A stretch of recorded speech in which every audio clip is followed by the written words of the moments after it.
Hi guys, welcome back to my channel Sreeju vlogs. ఈరోజు మన ఛానల్లో yummy and tasty beef curry ఎలా వండుకోవాలో చూసేద్దామా. దానికన్నా ముందు మీరు కనుక మన ఛానల్ని ఇప్పుడే ఫస్ట్ టైం చూస్తున్నట్లయితే సబ్స్క్రైబ్ చేసుకోండి. మన ఛానల్లో ఓన్లీ కుకింగ్ వీడియోస్ అలాగే కుకింగ్ సంబంధించి టిప్స్ అనేవి ఉంటాయి. సరే, ఇంకా లేట్ చేయకుండా ప్రాసెస్లోకి వెళ్ళిపోదాం.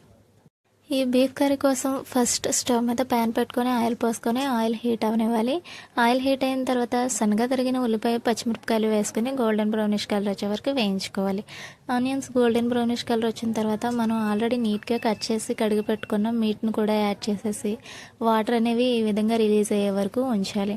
ఇలా వాటర్ రిలీజ్ అయిన తర్వాత ఫ్రెష్గా దంచుకున్న అల్లం వెల్లుల్లి పేస్ట్ యాడ్ చేసుకోవాలి. అల్లం వెల్లుల్లి పేస్ట్ యాడ్ చేయడం వల్ల పీసెస్ అనేవి చాలా మెత్తగా వస్తాయి. ఇలా వాటర్ అనేవి మొత్తం ఇంకిపోయిన తర్వాత పసుపు, ఉప్పు, కారం అనేవి యాడ్ చేసుకోండి. కారం అనేది మీ స్పైసీనెస్కి తగ్గట్టు యాడ్ చేసుకోండి. మేము కాస్త ఎక్కువే తింటాం కాబట్టి ఎక్కువే యాడ్ చేశాను. ఇలా యాడ్ చేసుకున్న తర్వాత పీసెస్కి ఉప్పు, కారం, పసుపు బాగా పట్టేలాగా కలుపుకోవాలి. ఇలా ఒక 5 to 10 minutes బాగా కలుపుకున్న తర్వాత కొంచెం అన్ని వాటర్ యాడ్ చేసి పీస్ అనేది మెత్తగా ఉడికే వరకు ఉడికించుకోవాలి. అలా వాటర్ అనేవి మొత్తం అబ్జర్వ్ అయిపోయిన తర్వాత ధనియాల పౌడర్ యాడ్ చేసుకొని మీ దగ్గర ఉంటే కొత్తిమీర కూడా యాడ్ చేసుకోండి. అంతే, యమ్మీ and tasty beef curry ready అయిపోతుంది.